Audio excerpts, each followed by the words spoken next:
Sir, I'm going to have to ask you to leave. The words sliced through the dim hum of the five-star restaurant like a blade. Heads turned. Wine glasses froze midair, and a hush spread across the velvet-cloaked dining room. At the center of it all stood a frail old man in a worn, too large suit. His silver hair was neatly combed, his eyes watery but sharp. A World War II veteran's pin clung to his lapel, the only shimmer on an otherwise faded coat. "I'm sorry," the old man said, gripping his cane tighter, as if the polished marble beneath his feet had suddenly started to shift. The maître d's, a tall man in an immaculate black suit with a trimmed beard and cold, assessing eyes, repeated with an edge of irritation, "You're not properly dressed, sir. We have a standard. And, quite frankly, you're making the other guests uncomfortable. I made a reservation weeks ago. I got a confirmation call yesterday." The veteran's voice trembled, not with fear but disbelief. He reached into his coat pocket with shaking fingers and pulled out a printout under the name Walter Hargrave. "Yes," the maître d' said, giving the paper a fleeting glance before crumpling it in his hand. "That doesn't change the fact that this is an exclusive establishment. We don't serve—" He caught himself, but the words had almost escaped. The pause hung in the air like the last note of a sad violin. "We don't serve people dressed like you," he finished, less confident now, but still holding his stance. Gasps and whispers erupted from nearby tables. A woman in pearls covered her mouth. A young couple at a corner booth exchanged looks, the man visibly uncomfortable. Walter Hargrave straightened his spine. It took effort, years of war wounds, age, and arthritis, all pulling at his back. But he stood tall. "I fought for this country," he said quietly. "I watched friends die on beaches, with nothing but sand in their mouths and bullets in their backs. I wore a uniform far more dignified than yours will ever be. And now I can't even get a meal without being looked at like garbage. Sir, I'm not going to argue with you." The maître d' snapped, his face red now. "You need to leave." A security guard stepped forward from the shadows, towering and silent. Walter looked up at him. "You too, huh?" he muttered. The guard hesitated. "You're embarrassing yourself, old man," the maître d' said. Walter blinked, slowly, his hand tightening on the head of his cane. "I have nowhere else to be tonight. My wife passed away last year. Today would have been our 50th anniversary. He looked around at the shimmering chandeliers, the polished wood, the silver-plated menus. "This was where we planned to come. We saw it in a magazine. I promised her I'd take her here when we had the money. We never did, so I came alone. To honor her." Something stirred in a few of the diner's expressions, shame, perhaps, or compassion, but the maître d' remained unmoved. "You should have honored her somewhere more appropriate. A beat." Then Walter turned slowly, his cane echoing against the marble as he limped toward the door. The security guard didn't need to escort him. He walked himself out with the same quiet dignity of a man who had seen worse in life and still stood. Outside, cold wind bit through his old coat. Neon lights painted the sidewalk in broken colors. Walter sat down heavily on a bench across the street, his chest aching, not from the weather, not even from the humiliation, from the memory. 50 years. 50 years of promises, of dreams, of watching the world pass by, always thinking there would be time.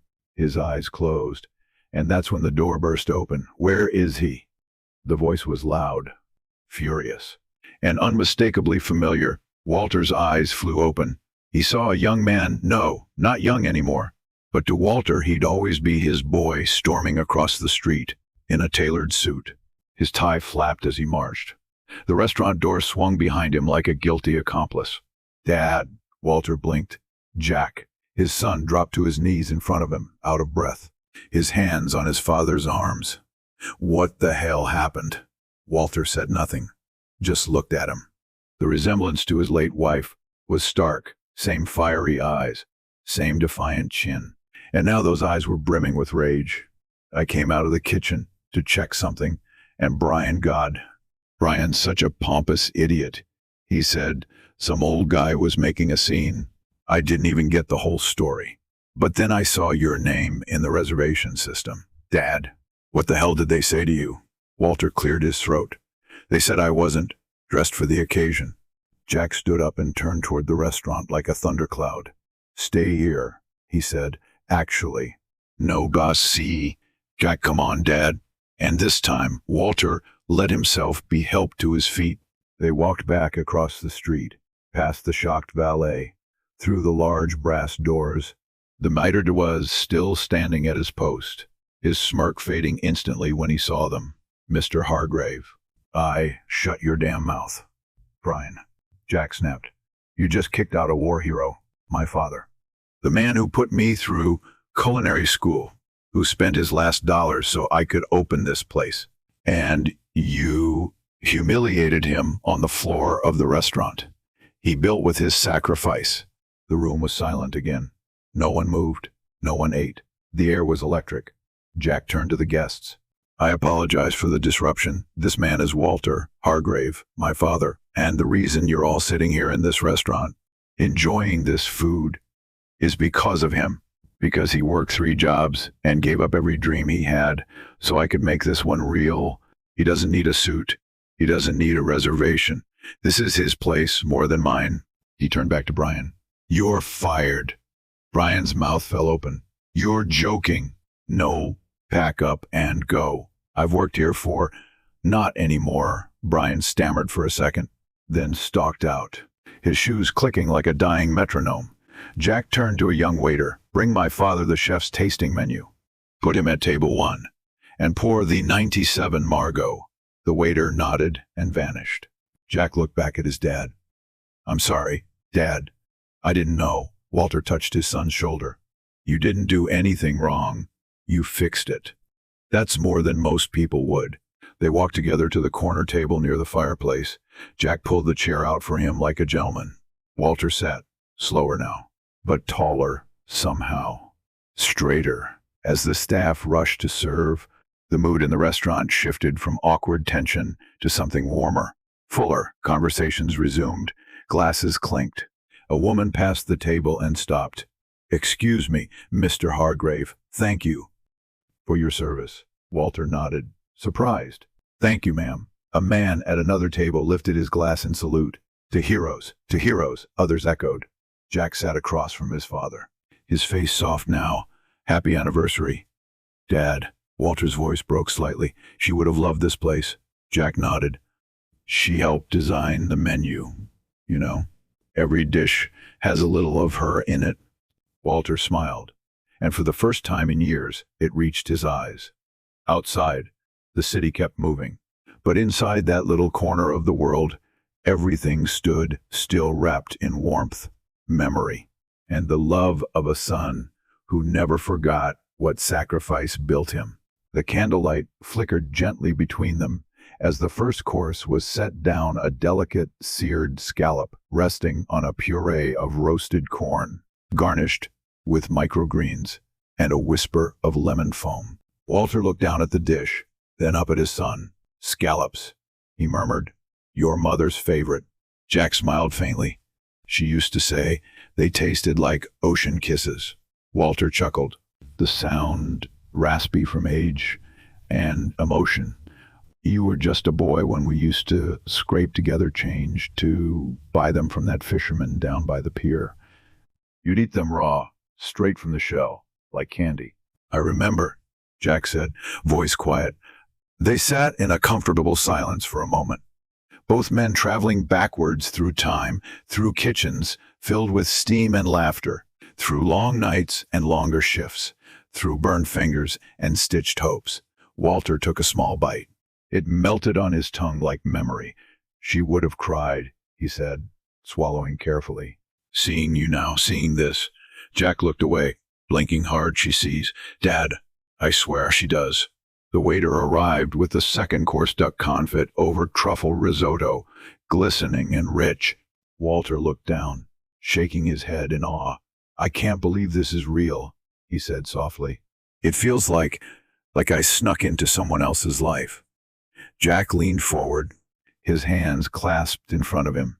It's your life, Dad. You earned this, every scrape, every meal missed, Every night you walked home in the cold, so I could have a hot shower. This is what it built." Walter's eyes moistened, but he didn't look away. "I used to dream in the trenches, in that muddy hell. I used to dream about sitting in a place like this, not for the food, for the warmth, for peace, for quiet, and now you have it," Jack said gently. "Here, with me, for the first time in decades." Walter allowed himself to feel it. Safety, belonging, pride. A few tables away, the woman in pearls who had earlier watched him with skepticism now raised her glass in his direction. "Mr. Hargrave," she said, her voice delicate but firm, "I want to say I was wrong. I judged you when I saw your coat. I thought a lot of things I'm ashamed of now. But I watched you stand tall when you were being humiliated. You didn't argue, didn't curse, just endured. That takes a kind of grace I'll never have. Thank you. And I'm sorry." Walter smiled warmly. "Apology accepted, ma'am." One by one, diners came to his table. Some shook his hand. Others just nodded. A few placed business cards near his plate, an unsolicited act of respect. Lawyers, politicians, executives. But none of them mattered to him in that moment. Only the man sitting across from him did. The next dish arrived, braised short rib with garlic mashed potatoes and a red wine demi-glace. Walter raised his fork and looked at Jack. "You remember when I tried to teach you how to cook beef stew?" Jack laughed. "You nearly burned the house down. You left the pot on and fell asleep watching the baseball game." Walter chuckled. "And your mom screamed like the roof was collapsing." "I still remember the smell. Charred regret." They laughed, their shoulders relaxed now, the tension melting into the food and flickering lights. The mood in the room had shifted entirely. No longer was Walter the oddity. Now he was the honored guest, a living monument, a man people could look at and say, "That's what quiet strength looks like." Jack waved the sommelier over. "The Chateau Margaux," he reminded. The man nodded, disappearing for a moment before returning with a velvet-covered case. He opened it with reverence. "This bottle was part of the founder's personal collection," the sommelier said. "We've never opened one," Jack gestured. "Open it now, for him." Walter frowned. "Jack, that bottle alone must be worth a fraction of what your sacrifices are worth." Jack cut in, eyes blazing with pride. "Let me give this to you, please." The sommelier poured. The crimson liquid caught the candlelight and shimmered. Walter lifted the glass to his nose, inhaling deeply. "Your mother would have swooned." Jack raised his glass. "To her," Walter echoed. They clinked gently. As the evening wore on, the courses flowed like poetry: delicate lamb, saffron risotto, a salad of heirloom tomatoes, and compressed melon.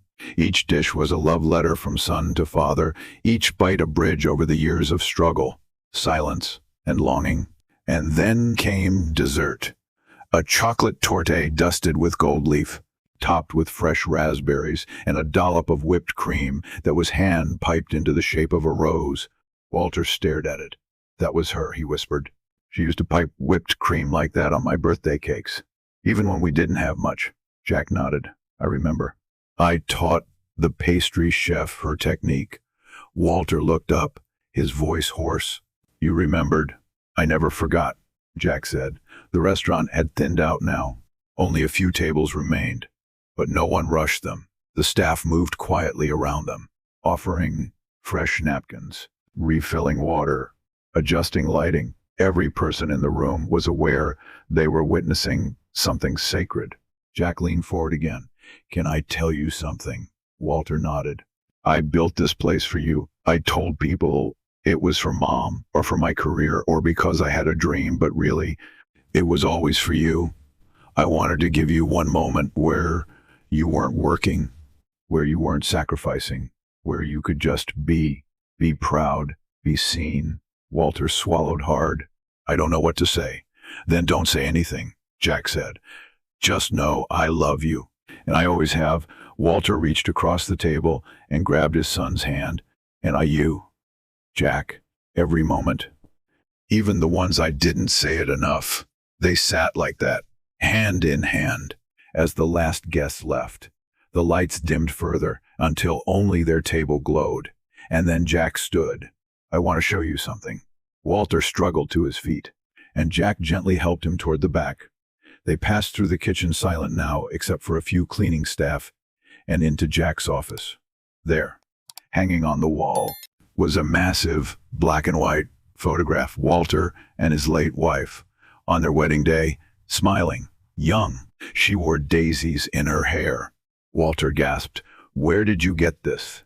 "I found it in Mom's keepsake box. I had it restored. Thought it belonged here." Walter reached out and touched the frame. His fingers trembled. She was so beautiful. "You still talk to her sometimes?" "Every night," Walter said. Jack smiled. "Me too." They stood together in silence, bathed in the quiet presence of a love that outlived time. Finally, Jack said, "Come on, let's go home." Walter nodded, but hesitated. Can I come back tomorrow?" "You never need to ask," Jack said.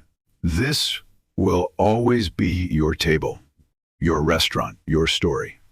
And as they walked out the front doors into the cool night air, the city felt a little smaller, a little kinder. Walter took one last look over his shoulder at the place that had once rejected him and now stood as a cathedral of memory, sacrifice, and redemption. "I think she'd be proud," he whispered. "She is," Jack said, steady and certain. They walked into the night together, two generations bound by blood, by love, and by the kind of quiet strength that needed no recognition, only a place at the table. The next morning, Walter awoke in Jack's guest room, sunlight filtering through linen curtains. He blinked slowly, adjusting to the brightness, to the warmth.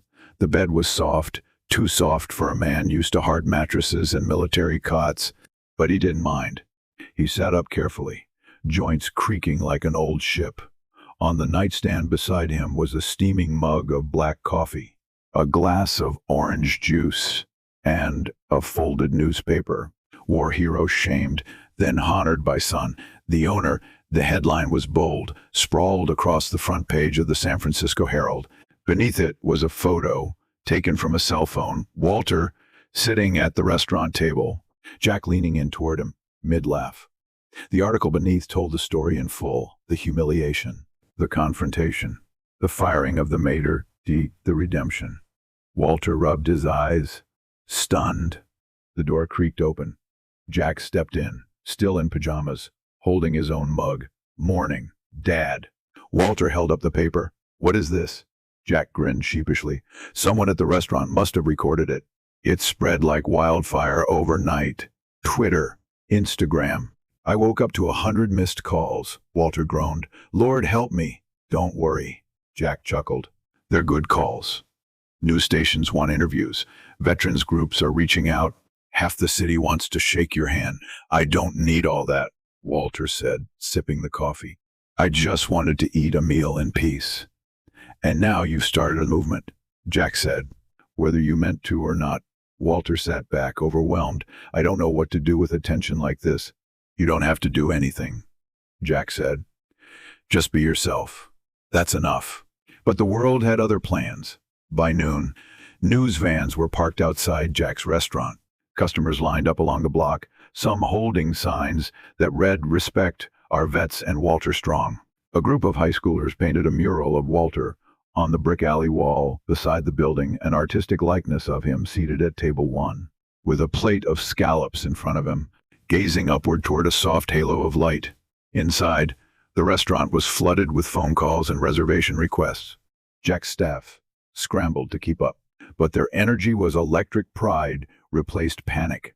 Walter sat quietly at the bar, sipping a fresh cup of coffee while reporters begged Jack for comment. "I'll talk," Walter finally said, waving gently. "But only once. And only if I get my short ribs again." The restaurant laughed. The cameras rolled. A reporter in a beige suit sat across from him, recorder out. "Mr. Hargrave, what was going through your mind when they asked you to leave?" Walter looked down at his gnarled hands. "Honestly, I was thinking of my wife. I promised her we'd eat there someday. I didn't expect the world to watch." "And how does it feel now?" the reporter pressed. Walter looked up, his eyes suddenly sharp. "It feels like the world forgets a lot. forgetting who built the roads, who held the lines, who buried their friends so others could live. But for a moment yesterday, I was remembered, not just as an old man, but as a man who mattered. The room was silent. Even the clinking of glasses had stopped, and that, Walter said softly, is enough for me. After the interview, Jack sat beside him. You sure you're okay? He asked. I've been shot at in Belgium, kid. Walter replied. This is easy. Jack laughed. Still a tough guy? Walter's gaze drifted toward the front doors, where the next group of customers entered, one of them a young man in uniform, navy blues. Crisp and proud, he walked straight to Walter's seat and saluted. Sir, he said, you're the reason I joined. My grandfather used to tell stories about men like you. Walter stood slowly, returning the salute, and men like you are why I can sleep peacefully now. Later that evening, Jack called an impromptu staff meeting in the main dining room.